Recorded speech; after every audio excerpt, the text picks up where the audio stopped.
Hello everyone and welcome to this episode of Ignition Time, folks. In this video, I'll tell you everything you need to know if you're approaching the end of the benefit year of unemployment benefits. Folks, this pandemic started over a year ago, and for many of us who went on unemployment over a year ago in March 2020, individuals in travel, leisure, entertainment, and hospitality, what is happening is individuals are reaching the end of their benefit year. In this video, I'll tell you everything you need to know so that you're aware of what options lie ahead.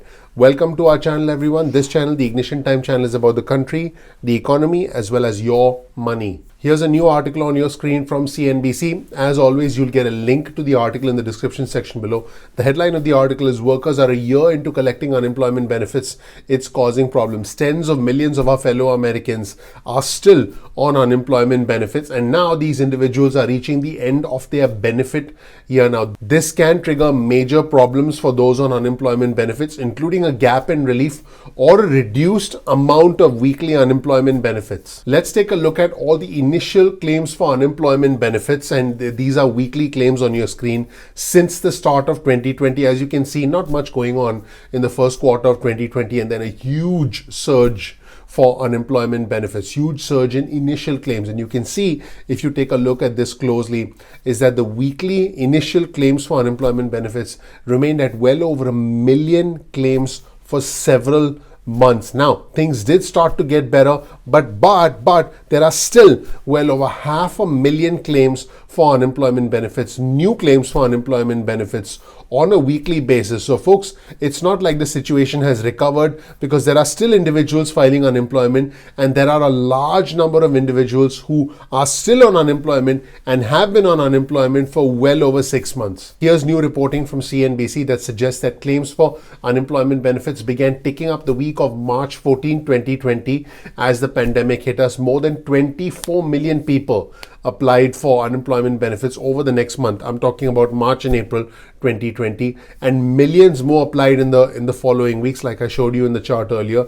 These individuals who filed for unemployment benefits at the start of the pandemic are now reaching the end of their benefit year. So what happens to individuals who still seek unemployment benefits beyond their benefit year? I'm going to quote from the CNBC articles. Individuals who seek benefits past this point, which marks a year since they applied for assistance, typically trigger a review from state unemployment agencies. States re-examine a worker's recent earnings history to determine if they are still eligible for benefits. Typically, someone who has not found work during the benefit year would not qualify for more aid. Now, I did say that this is typically. Keep in mind that what happened in the past 12 months is anything but typical. Now, this could apply to a large group of workers. About a quarter of the individuals on unemployment benefits, according to new data, have been out of work for at least a year. I'm talking about millions of our fellow Americans who are now approaching the end of the benefit year. Also, according to the reporting, someone who found a job but had a substantial gap in work would generally qualify for a smaller weekly benefit. Now, they may also be entirely ineligible for unemployment benefits depending on the state and depending on their overall earnings. So again, there is no one size fits all. This depends on your past working history. This depends on your past earning history that's on file with the state, and it also depends on your state. This video is meant to give you general guidelines. And folks, to give you a sense of how complex this is, here's a quote from Michelle Evermore, who's a senior policy advisor for unemployment insurance at the US Department of Labor. As we've discussed over the last year, any administrative hurdle is going to be a challenge for claimants, in other words, a challenge for individuals seeking unemployment benefits, and there is no hurdle that every single worker can clear. Let's take a look at what's happening in California, for example. California's EDD notified workers in the past few days that most would have to reapply for aid when they reach the end of their benefit year, and they also said that processing those claims could take up to 3 weeks.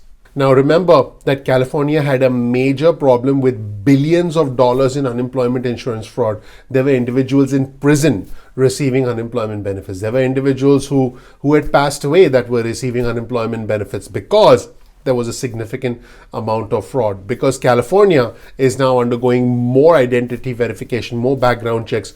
New claims have to go through fraud screens and identity verification as a safeguard, according to the California's Labor Bureau. This is what the agency said. The massive expansion in federal benefits under the American Rescue Plan comes at a time when many Californians are also reaching the expiration of their initial claims for unemployment benefits. Folks, something similar is happening in the state of Georgia. Here's a tweet on your screen from the Georgia Department of Labor. If you reach the end of your benefit year, you must file a new claim on the day after the benefit year ends. Please continue to request a payment while your new claim is being processed. Once your new claim has been approved, all eligible payments will be released. Now, as if that wasn't complicated enough, let's hear from the Oklahoma Employment Security Commission. They reported technology issues associated with the 1-year anniversary.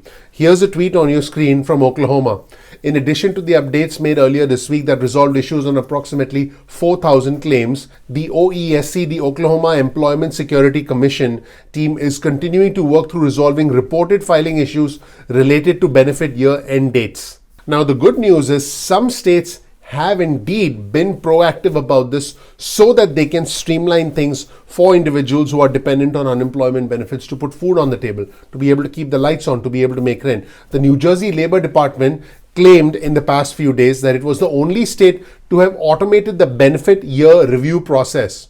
In fact, let's show you this page from the Department of Labor and Workforce Development from the official website of New Jersey. NJ Department of Labor and Workforce Development records fewer unemployment claims week over week, sees a steep decline from last year. So New Jersey claims that they have automated the end of the benefit year review process, and they claim that they have automatically refiled about 275,000 unemployment claims to make things easier for residents in the state of New Jersey so that they would not have to do anything different as far as the end of their benefit year was concerned. According to Michelle Evermore, the end of the benefit year is a new complication in a system that has already been stressed and pushed to its absolute limit. Here's a quote from her. Anything that adds to state agency workloads will make it harder for them in general to provide all of the things to claimants they would like to.